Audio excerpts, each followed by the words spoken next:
तो यहां तक जो स्टेज है वो थोड़ा अलग अलग थी, तो हमने उसको देख लिया। अब इसके बाद बिल्कुल सेम चीज है दोनों में। भाई डिफेंस एविडेंस आ गया है, अब डिफेंस एविडेंस के बाद करोगे क्या, आप जजमेंट दोगे। जजमेंट में तो एक्विटल होगा या कन्विक्शन होगा। आपको लगता है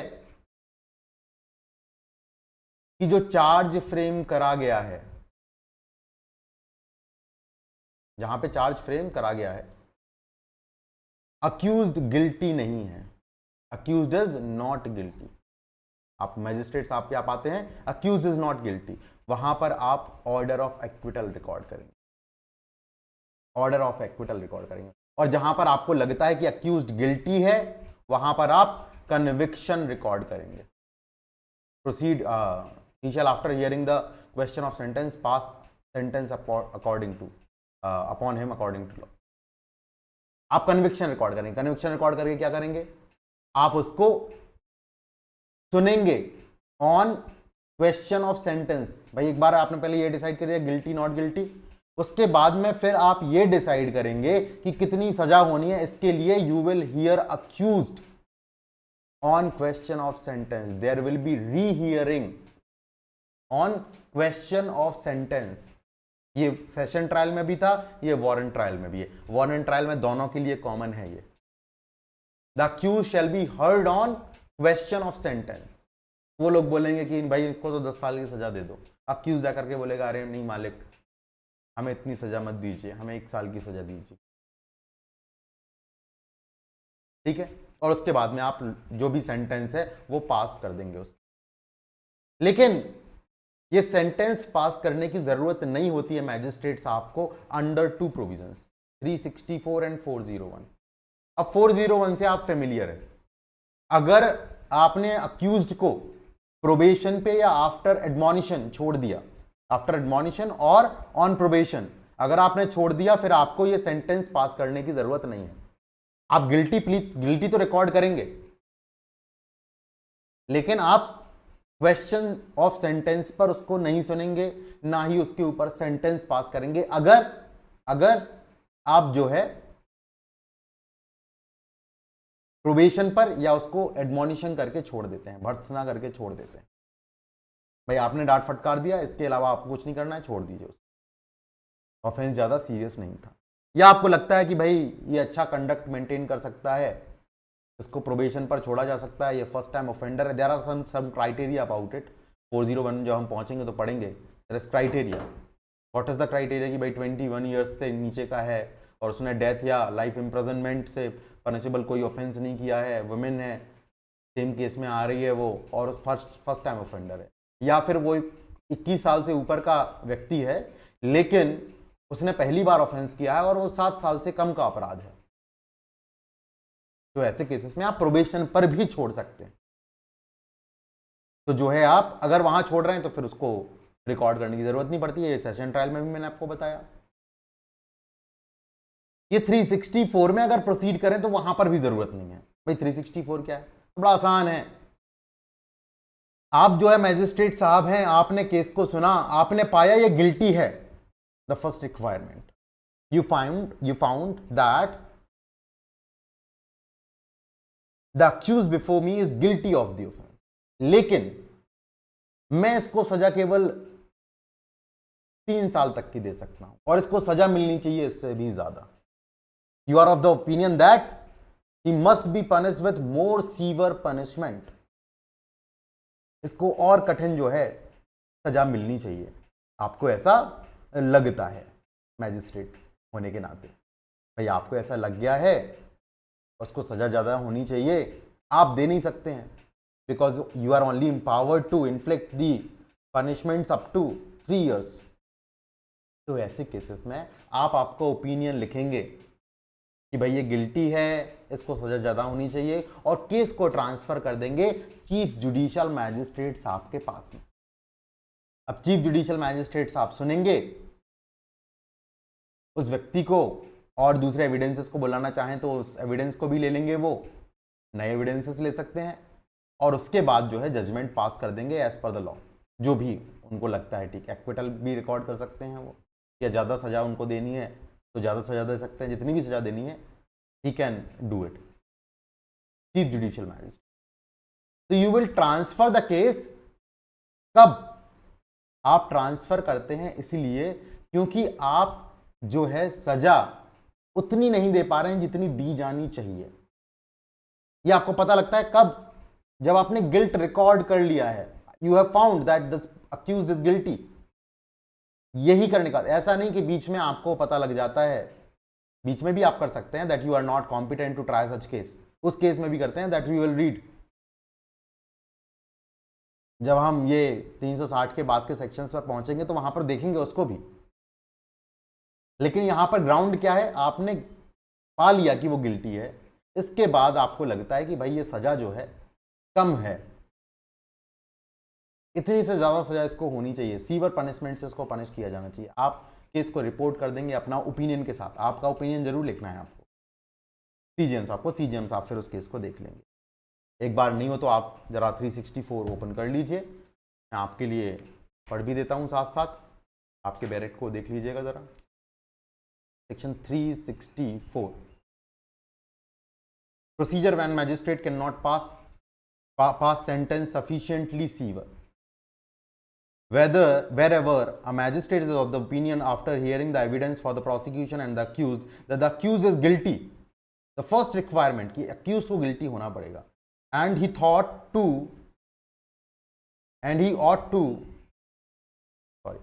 ought to receive a punishment, उसको एक punishment मिलना चाहिए, तो different type का जो कि आप नहीं दे सकते हैं, और more severe punishment which magistrate is empowered to inflict. Being a magistrate of the second class is the opinion the accused is sought to be required to execute a bond or bail bond under section 125. कभी कभी आप security लेते हैं peace keeping के लिए, कि आप piece जो है रखेंगे, इसके लिए आप सिक्योरिटी लेते हैं।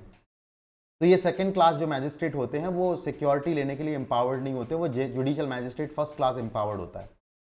तो ऐसे केस में भी आप ही may record the opinion and submit proceedings, opinion को रिकॉर्ड करेंगे और सबमिट कर देंगे proceeding, and forward the accused, और अक्यूज्ड को फॉरवर्ड कर देंगे किसको, चीफ जुडिशियल मैजिस्ट्रेट टू हुम ही इज सबऑर्डिनेट, जो भी जिसके पास भी आप सबऑर्डिनेट हो। व्हेन मोर ऑफ पर्सन, जब एक से ज्यादा पर्सन हैं तो सभी के सभी को ट्रांसफर कर देना है। Third, the chief judicial magistrate to whom the proceeding are submitted if he thinks fit examine the parties and recall and re-examine and examine any witness who has already given evidence in the case and may call and take any further evidence, further evidence भी ले सकते हैं, नया evidence भी ले सकते हैं, and shall pass judgment, sentence or order in the case as he thinks fit and is according to law. According to law जो भी जज आपका पनिशमेंट है वो पनिशमेंट जो है पास कर देंगे। Is there any doubt about it? बताइए जरा, कोई डाउट आपको?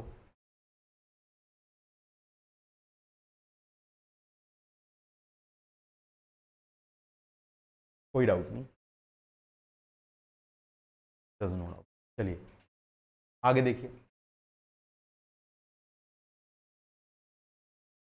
उसके बाद जो है आपका वो बड़ा आसान सा है, ये हम पहले भी जान चुके हैं, आपका सेशन ट्रायल में जान ही चुके हैं कि आपने जो चार्ज लगाया था 234 सबसेक्शन 7 वाला, मतलब प्रीवियस कन्विक्शन से रिलेटेड जो चार्ज लगाया था, क्योंकि अब आपने इसमें कन्विक्शन कर दिया है तो आप प्रीवियस कन्विक्शन से रिलेटेड चार्ज को अब पढ़ेंगे, उसके पहले उसको नहीं पढ़ा जाता है। इसको मैं आपको डिटेल में बता चुका हूं, उसके रिगार्डिंग फिर एविडेंस लेंगे अगर वो डिनाई कर देता है तो, ठीक है। चलिए, 272 is a very unique provision that you do not find in session trial. Complainant, सबसे महत्वपूर्ण बात यही है, कंप्लेनेंट। तो भाई जब केस कंप्लेंट पे इंस्टीट्यूट होता है, सबसे पहली रिक्वायरमेंट ये देखो, यहां पे रिक्वायरमेंट बड़ी इंपॉर्टेंट है, ये सीधा सीधा एग्जाम में आता है क्वेश्चन। कंप्लेंट केस है, मतलब कंप्लेंट के बेसिस पर आपने कॉग्निजेंस लिया था, उसके बेसिस पे केस स्टार्ट हुआ था और डेट फिक्स कर दी गई है हियरिंग के लिए, और उस डेट को कंप्लेंट जो है वो एब्सेंट है, कंप्लेनेंट जो है वो एब्सेंट, और साथ ही साथ जो चार्ज लगाया गया है वो चार्ज कंपाउंडेबल है नेचर में, या कॉग्निजेबल नहीं है, नॉन कॉग्निजेबल ऑफेंस है, या तो कंपाउंडेबल है या नॉन कॉग्निजेबल है, दोनों में से कुछ भी एक हो। तो 3 रिक्वायरमेंट्स आ गई, देखो जरा। पहली रिक्वायरमेंट, कंप्लेंट के बेसिस पर केस लगाया गया था, फिक्स डेट जो हियरिंग की रखी गई थी उसके दिन कंप्लेनेंट एब्सेंट है। तीसरी रिक्वायरमेंट, या तो जो ऑफेंस है वो कंपाउंडेबल है नेचर में। कंपाउंडेबल का मतलब होता है जहां पे कॉम्प्रोमाइज हो सकता है बिटवीन द पार्टीज, और फिर कॉम्प्रोमाइज के बाद में वो केस को विड्रॉ कर लेते हैं, कॉम्प्रोमाइज कर लेते हैं, तो वहां पर एक्विटल रिकॉर्ड कर दिया जाता है, तो कंपाउंडेबल ऑफेंस है। या फिर नॉन कॉग्निजेबल ऑफेंस है, दोनों में से कुछ भी चल जाएगा, या तो कंपाउंडेबल होना चाहिए या नॉन कॉग्निजेबल। नॉन कॉग्निजेबल आप बहुत अच्छे से जानते हो। नॉन कॉग्निजेबल का मतलब है जहां पर पुलिस ऑफिसर के पास पावर नहीं है बिना वारंट के अरेस्ट करने की, जहां पर एफआईआर रजिस्टर नहीं करी जाती है, ठीक है, नॉन कॉग्निजेबल केस होना चाहिए। तो ऐसे केस में मैजिस्ट्रेट जो है 30 दिन का टाइम देंगे। 30 दिन का टाइम देंगे किसको? कंप्लेनेंट को प्रेजेंट होने के लिए कोर्ट में। कोर्ट में प्रेजेंट होने के लिए कोर्ट में 30 दिन का समय देंगे। और अगर फिर भी वो प्रेजेंट नहीं होता है तो फिर notwithstanding anything here and before content, discharge the accused को डिस्चार्ज कर दें। अब बताओ मुझे जरा, डिस्चार्ज कब होता है? बताइए जरा, when discharge is ordered, discharge कब होता है? What is the stage of discharge? Charge framing के पहले तो देखो जरा, यही लिखा हुआ है, इससे अलग कुछ नहीं लिखा है। At any time before the charges has been framed. तो अब मैं आपको सेक्शन जो है कंक्लूड करके बताता हूं। चार्ज फ्रेमिंग से पहले अगर कंप्लेंट केस में कंप्लेनेंट फिक्स्ड डेट पर उपस्थित नहीं है जिसमें कंप्लेंट करी गई है किसी या तो नॉन कॉग्निजेबल ऑफेंस के लिए या कंपाउंडेबल ऑफेंस के लिए, वहां पे अगर वो एब्सेंट रहता है तो फिर केस को जो है उसको अक्यूज को जो है मैजिस्ट्रेट साहब के द्वारा डिस्चार्ज किया जा सकता है। 30 दिन का समय जरूर देंगे हाँ प्रेजेंट होने के। कितने दिन का समय देंगे? 30 दिन का। ये पहले नहीं था, अभी डाल दिया गया है 30 दिन का समय। पहले सीधा डिस्चार्ज का प्रोविजन था, ये समय वगैरह नहीं था, ठीक है। अभी 30 दिन का समय देना है, उसके बाद में फिर अक्यूज को डिस्चार्ज कर दिया जाएगा। कंपाउंडेबल है देखो ऑफेंस भाई, पार्टीज वैसी ही बात है कि कॉम्प्रोमाइज करके इस केस को क्या कर सकती हैं, खत्म कर सकती हैं, आपस में कॉम्प्रोमाइज कर लेंगे, हिंदी में राजीनामा कर लेंगे।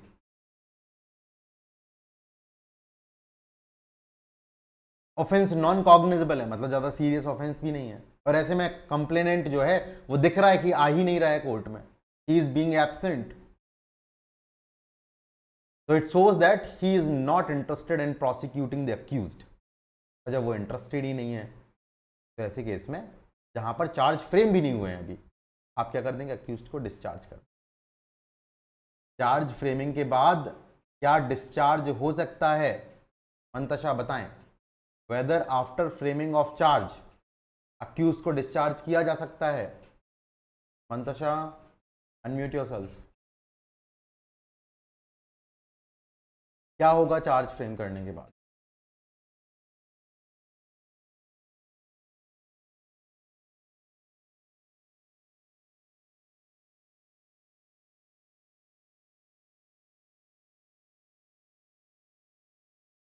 वासु क्या होगा? एक बार चार्ज एक बार फ्रेम हो गए तो फिर या तो एक्विटल होगा या कन्विक्शन होगा। ये बात मैं कितनी बार रिपीट करूं आप लोग, बार बार, जाने कितनी बार मैंने कैसे कैसे तरीके से इसको बताया आप। Once the charges are framed, फिर ट्रायल जो है या तो कन्विक्शन में एंड होगा या फिर एक्विटल में एंड होगा। डिस्चार्ज वगैरह नहीं, डिस्चार्ज पहले हो जाएगा सब। चार्ज फ्रेमिंग के पहले डिस्चार्ज होता है, ठीक है। चलिए जरा, इतनी बात आपको समझ में आ गई होगी। इसके बाद आपका सेक्शन 273 है। 273 इज अबाउट कॉम्पनसेशन। कॉम्पनसेशन, मान लीजिए भाई आपके खिलाफ जो है, अब देखिए जरा कॉम्पनसेशन के बारे में मैं बता देता हूं। आपको लगेगा सेशन ट्रायल में भी कॉम्पनसेशन आया था, सेशन ट्रायल में पर से कॉम्पनसेशन नहीं आया था। सेशन ट्रायल में कॉम्पनसेशन जो आया था वो केवल और केवल डेफेमेशन केसेस के लिए था, और दूसरे केसेस के लिए कंपनसेशन का प्रोविजन नहीं था।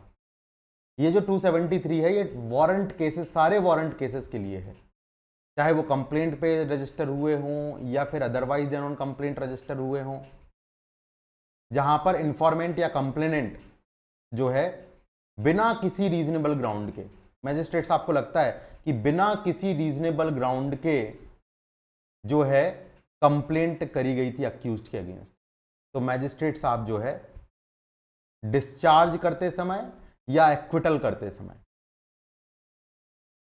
डिस्चार्ज करते समय या एक्विटल करते समय सो कॉज नोटिस देंगे किसको, इंफॉर्मेंट को या फिर कंप्लेनेंट को, कि भाई आपको ये क्यों ना बोला जाए कि आप कंपनसेशन ना पे करें। ठीक है, प्रेजेंट है तो बहुत अच्छी बात है, अगर प्रेजेंट नहीं है तो उसको समन्स भेज करके ये जानकारी देंगे कि भाई आपको जवाब देना है, और जो जवाब आएगा उसको आप रिकॉर्ड करेंगे, जो भी कॉज बताया जाएगा, सो कॉज नोटिस कराए तो वो कॉज बताएगा, उस कॉज को रिकॉर्ड करेंगे, कंसीडर करेंगे, और फिर जो है आप क्या कर सकते हैं, आपके रीजंस रिकॉर्ड करते हुए कंपनसेशन दे सकते हैं। नाउ कम्स द क्वेश्चन, कितना कंपनसेशन दे सकते हैं, तो भाई उतना कंपनसेशन दे सकते हैं जितना आप फाइन लगा सकते हैं, जितना आप फाइन लगा सकते हैं उतना कंपनसेशन आप दे सकते हैं, not exceeding the amount of fine. कौन बताएगा मुझे कितनी पावर होती है मैजिस्ट्रेट साहब की फाइन लगाने की, पहले बताओ जरा, सीजीएम की कितनी पावर होती है फाइन लगाने की, वासु?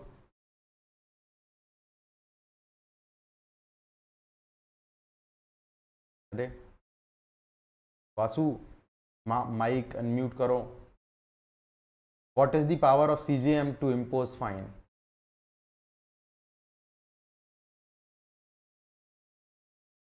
फाइन कितना लगा सकते हैं?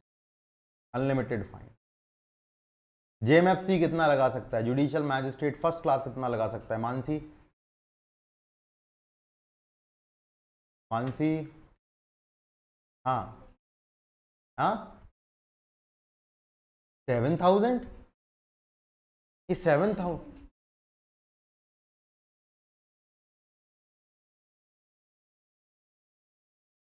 उन प्रोविजंस को आप, जिनको मैं बोल चुका हूं बहुत महत्वपूर्ण है, एग्जाम में बार बार आते हैं, अब मैं बताता हूं मेरे शब्द क्या थे जब मैंने आपको ये प्रोविजन पढ़ाया था। मैंने बताया था कि एग्जामिनेशन में अभी सिविल जज, अगर आप एमपी की बात करें, लगातार 2 साल मेंस का क्वेश्चन बना है 4 नंबर का, लगातार 2 साल, एक बार नहीं 2 साल लगातार, और फिर आपको पता नहीं है, बताओ जरा, ऐसा करोगे क्या? स्वाति,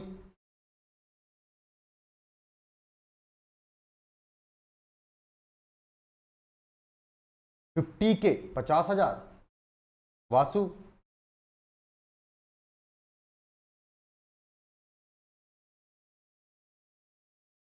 यस 50,000, ठीक है।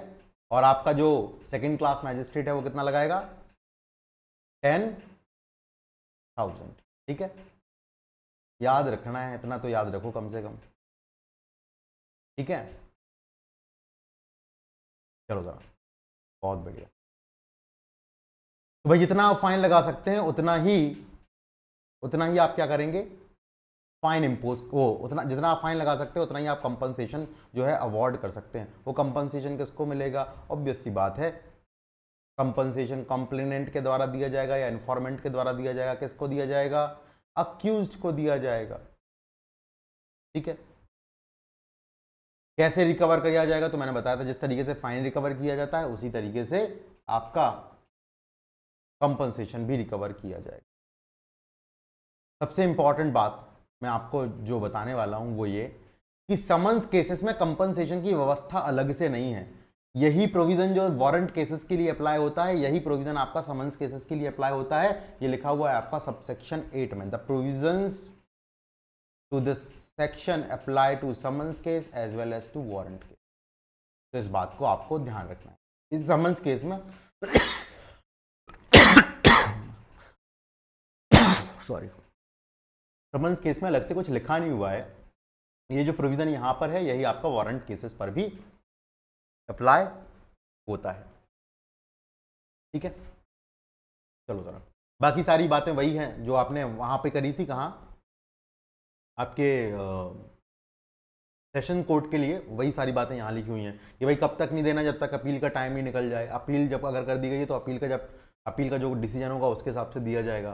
भाई सिविल और इसका कंपनसेशन दे दिया, इसका मतलब ये नहीं कि आप इन्फॉर्मेंट और कंप्लेंट के अगेंस्ट कोई सिविल सूट या क्रिमिनल केस नहीं इंस्टीट्यूट कर सकते हैं। लेकिन जब भी सिविल सूट को डिसाइड किया जाएगा तो इस बात का ध्यान रखा जाएगा कि भाई इतना अमाउंट जो है दिया गया था इस कंप्लेंट मतलब अक्यूज्ड को इस केस के अंतर्गत ट्रायल के बाद डिस्चार्ज और एक्विटल के ऑर्डर के साथ में। ठीक है, इन सभी बातों का आपको ध्यान रखना। तो यहां पर हमारा जो है ट्रायल जो है खत्म होता है, वारंट ट्रायल। कोई डाउट है आपको बताइए जरा वारंट ट्रायल को लेकर के।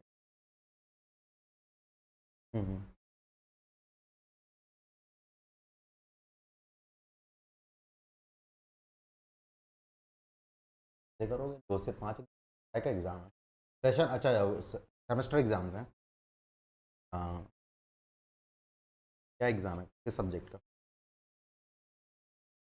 Direct taxation, GST. ठीक है, रिकॉर्डेड लेक्चर ले लेना। रिकॉर्डेड लेक्चर जो है ले लेना। आप एक बार एब्सेंस ऑफ कंप्लेनेंट के लिए जो है एब्सेंस ऑफ कंप्लेंट के लिए जो है एक वो आप रिक्विसाइट्स लिख लीजिए 272 के लिए। चाह रहा हूँ कि आप ऐसा नहीं कि बाद में भूल जाओ और इस क्वेश्चन को गलत करके और जो क्वेश्चन आना ही आना है उसको तो गलत मत करो। ठीक है, उसके रिक्विसाइट्स लिख लेना। पहला, प्री चार्ज स्टेज होना है। प्री चार्ज स्टेज मतलब चार्ज के पहले की कहानी है, प्री चार्ज स्टेज। दूसरा, proceeding institute on complaint proceedings instituted on complaint proceedings instituted on complaint Third, compoundable offense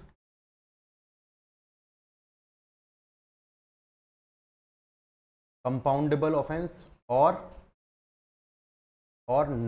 non cognizable offense और नॉन कॉग्निजेबल offense। दोनों में से कुछ भी एक हो तो नॉन कॉग्निजेबल। ठीक है, कंपाउंडेबल ऑफेंस और non cognizable. Fourth, complainant is absent on the date fixed for hearing. Complainant is absent on the date fixed for hearing आता है एग्जाम में, इंपॉर्टेंट है इसलिए मैंने आपको अभी के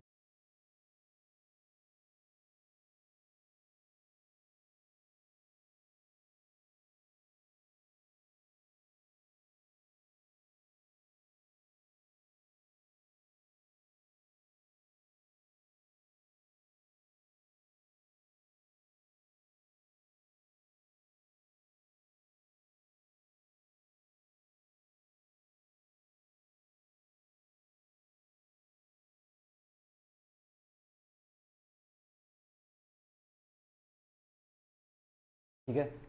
चलिए, अब हमारे पास जो बचते हैं 2 ट्रायल बचते हैं। एक समन्स केस का ट्रायल बचता है, दूसरा बचता है हमारे पास समरी ट्रायल। ठीक है, तो समन्स को आप जो है कवर कर लीजिए। मैं आप जल्दी से आपको समन्स केस का जो ट्रायल है वो लिखवा देता हूँ, बिकॉज उसमें केवल लिखना ही है सारा कुछ, अलग से बताने की जो बातें हैं वो तो मैं आपको बता ही दूंगा।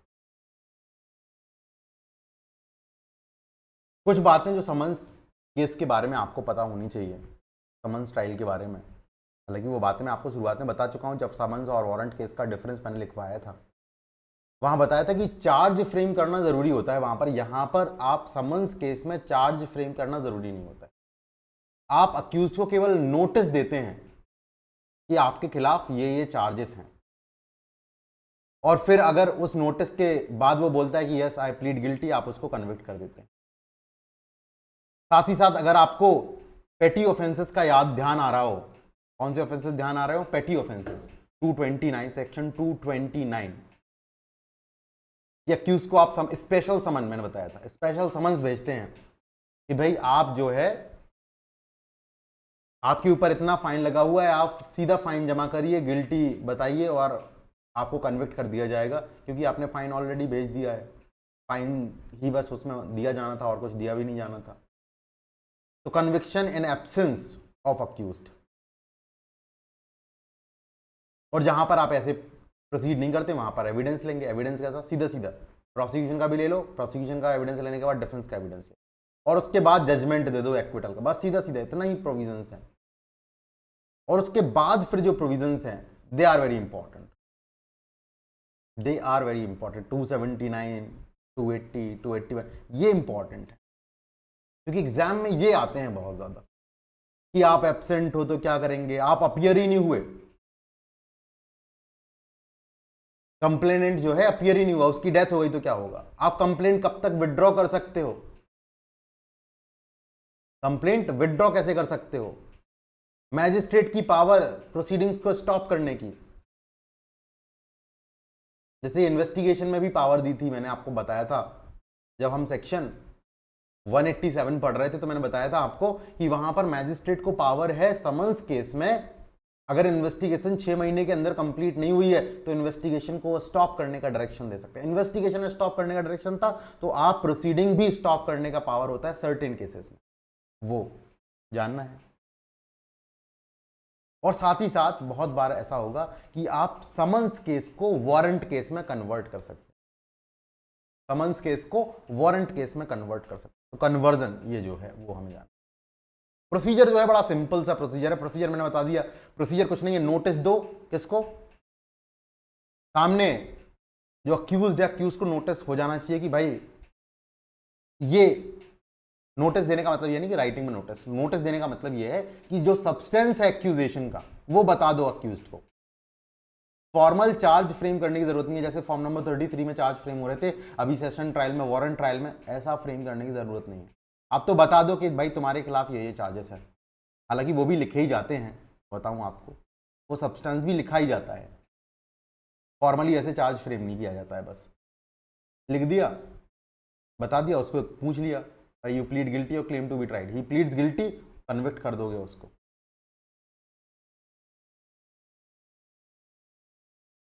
नॉट गिल्टी, ट्रायल करोगे। ट्रायल कैसे करोगे? एविडेंस लोगे, दोनों के एविडेंस लिए, प्रोसिक्यूशन का एविडेंस लिया, डिफेंस का एविडेंस लिया, दोनों के एविडेंस लेने के बाद में ऑर्डर दे दो एक्विटल का, कन्विक्शन, बस खत्म है। इतना ही है ट्रायल तो, ठीक है। But there are certain things which have to be kept in to mind, ठीक है, जो कि मैंने बताया आपका 279 ऑनवर्ड्स स्टार्ट होंगे। They are very important provisions, उनको हम डिस्कस करेंगे। बट आज हम ट्राई करेंगे कि कम से कम हम ट्रायल का जो प्रोसीजर है, ट्रायल के प्रोसीजर तक हम पहुंच जाएं, वो लिख दें। उसके बाद का जो है हम कल बिल्कुल बेशक करेंगे आगे का 279 ऑनवर्ड्स ना, लेकिन अभी पहले, उससे पहले का प्रोसीजर जो है वो करते हैं। लिखेगा, in summons case, in someone's case there are following stages of trial, there are following stages of trial.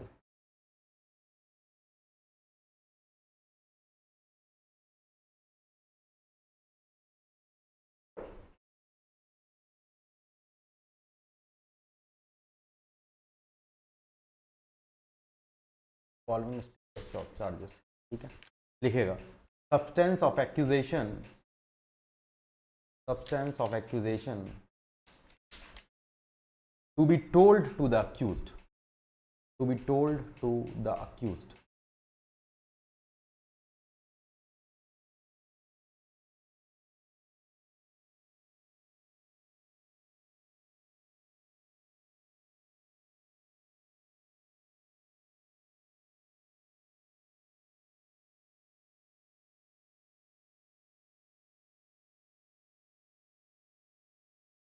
to be told to the accused।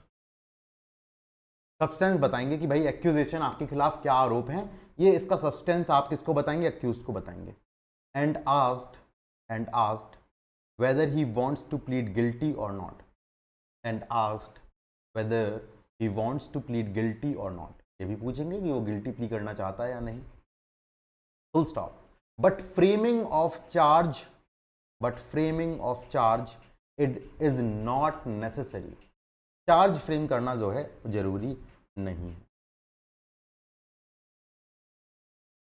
Framing of charge is not necessary.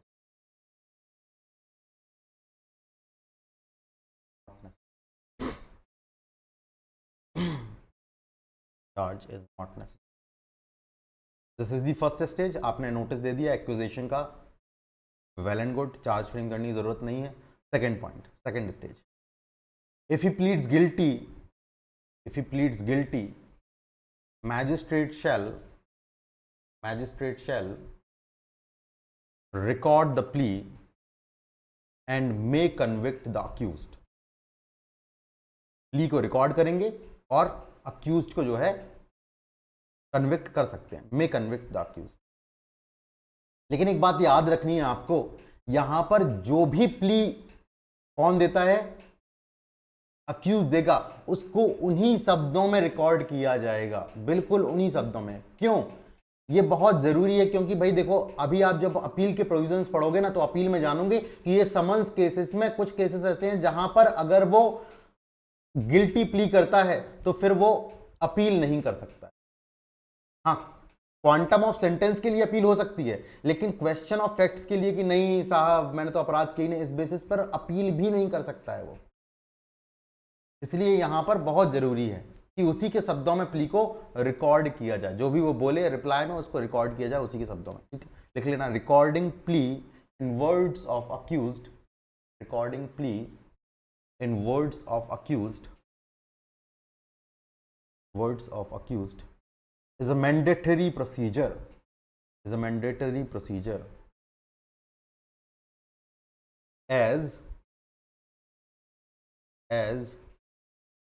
under section 416, as under section 416 416,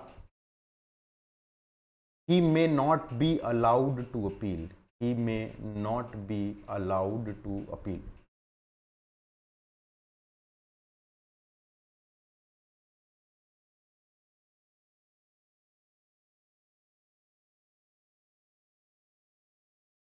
next, plea of guilty, next देखिएगा, plea of guilty may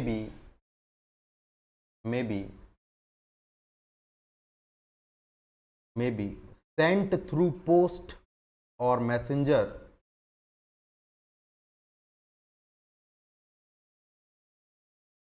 in cases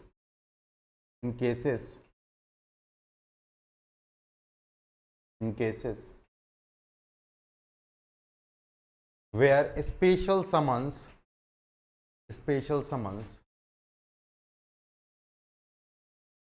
has been issued under section 229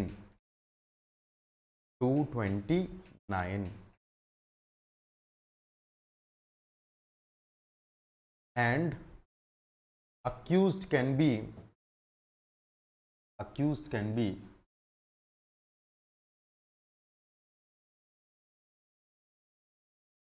convicted in his absence, अरे ये बात समझे, 229 में आप क्या करते थे, पेटी केसेस, ध्यान है आपको, पेटी केसेस मैंने बताए थे जो केवल फाइन से पनिशेबल होते हैं, बताया था ऐसा। अरे है भाई, याद या नहीं है?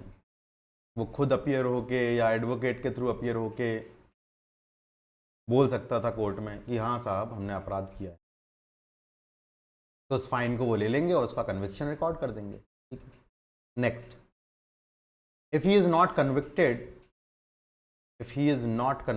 accused, if accused is not convicted under section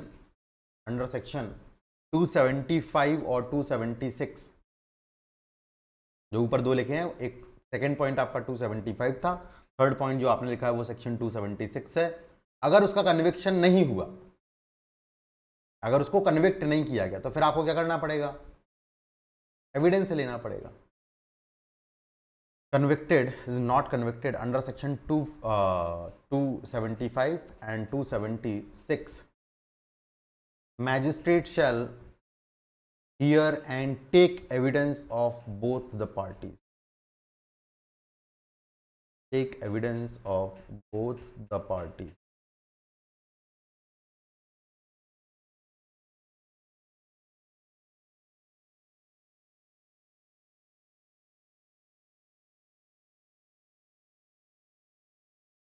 both the parties.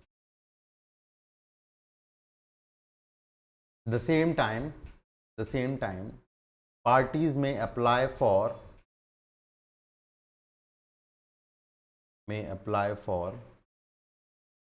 issue of summons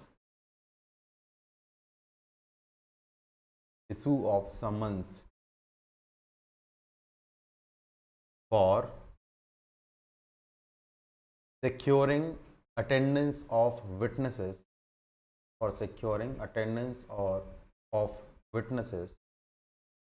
or production of document or thing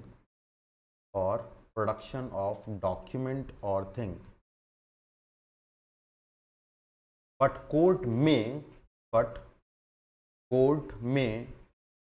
require the parties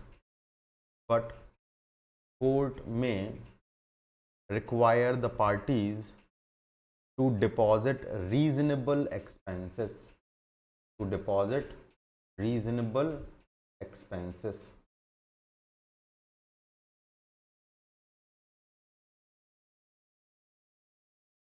अब देखो जरा,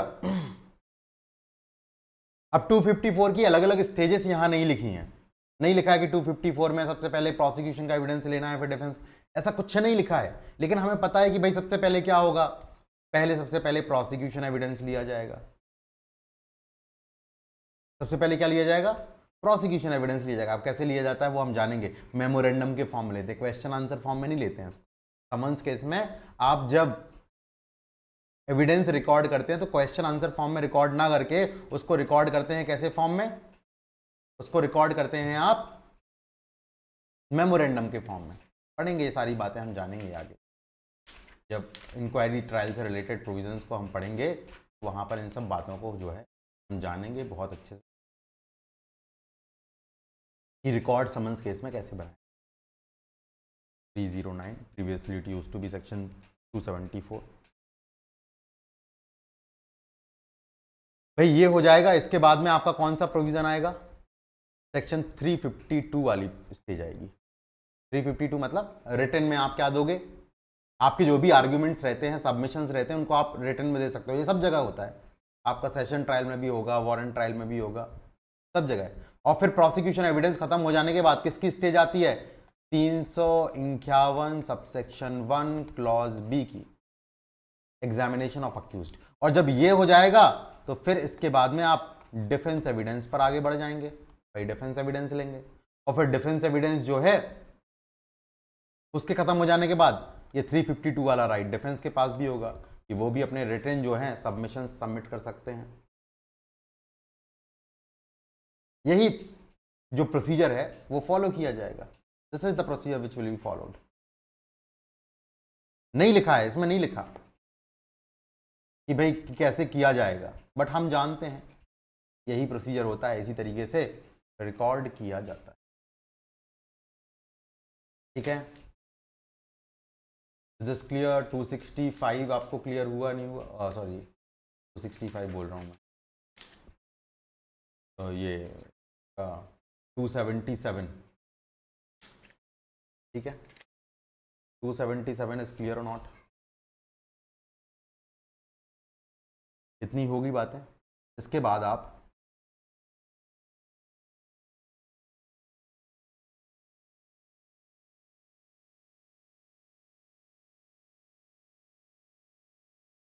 कौन सी फोर्थ स्टेज लिख ली थी? फिफ्थ स्टेज लिखिएगा, fifth stage.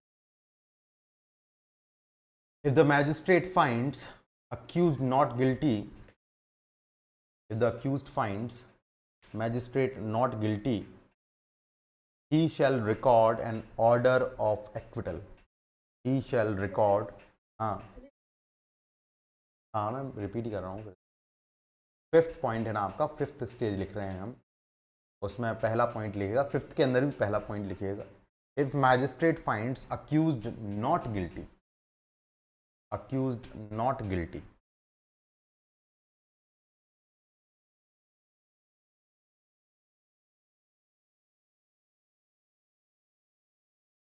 not guilty, he shall record an order of acquittal। यही करते हैं, यही तो आप सेशन ट्रायल में कर रहे थे, यही आप वारंट ट्रायल में कर रहे थे, तो वही समन्स ट्रायल में करेंगे। If he finds accused guilty, if he finds accused guilty, if he finds accused guilty and does not proceed with section 364 और section 401, अब मुझे बताने की जरूरत नहीं होगी मेरे समझ से, आपको पता है।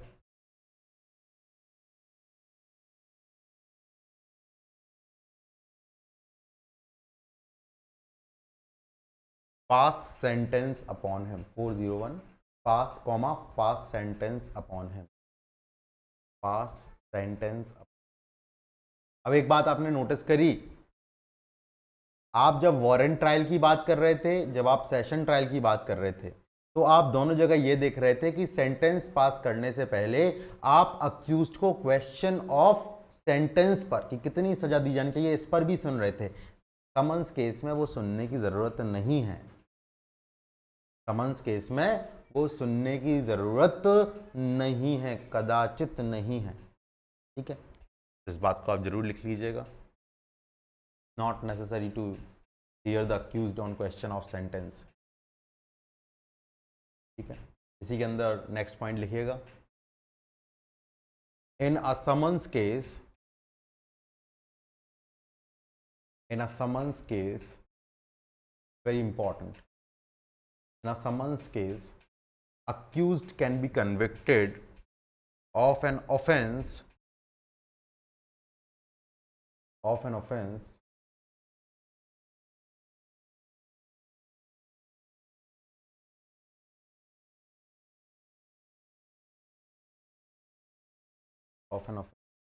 not specified in charge sheet or complaint, not specified in charge sheet or complaint। आप जो है समन्स केस में ऐसी सजा भी दे सकते हैं, ऐसे ऑफेंस के लिए भी पनिश कर सकते हैं जो कि कंप्लेंट में भी नहीं लिखा था, चार्ज शीट में भी नहीं लिखा था। बस आपको ये देखना है कि इससे अक्यूज को कोई प्रेजुडाइज कॉज ना हुआ हो, ये सक्सेसफुली मेड हिज डिफेंस। ठीक है, दूसरे अपराध के लिए भी आप क्या कर सकते हैं, सजा सुना सकते हैं। अब ऑब्वियस सी बात है वो समन्स केस ही होना चाहिए, ऐसा नहीं कि आप समन्स केस कर रहे हैं, समन ट्रायल कर रहे हैं और फिर सजा उसको सुना दें मर्डर के लिए। It can not be done, वो ट्रायबल समन्स केस ही की तरह ही होना चाहिए। स्पेसिफाइड इन चार्ज शीट और complaint provided that no prejudice would be caused to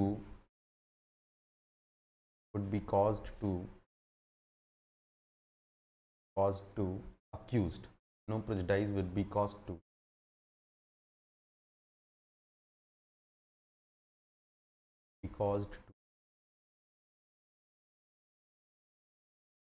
ठीक है, is clear, is there any doubt about it?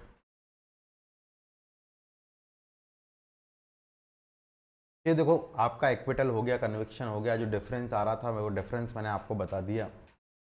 Now we are left with 4 important provisions which are there, very very important, exam में बहुत बहुत बार पूछे, जिनको हम आज discuss नहीं करते हैं क्योंकि ऑलरेडी आपके पास पढ़ने के लिए काफ़ी कुछ है और पहले का आप तो पढ़ नहीं रहे हो, ये मुझे ज्ञात हुआ है। अभी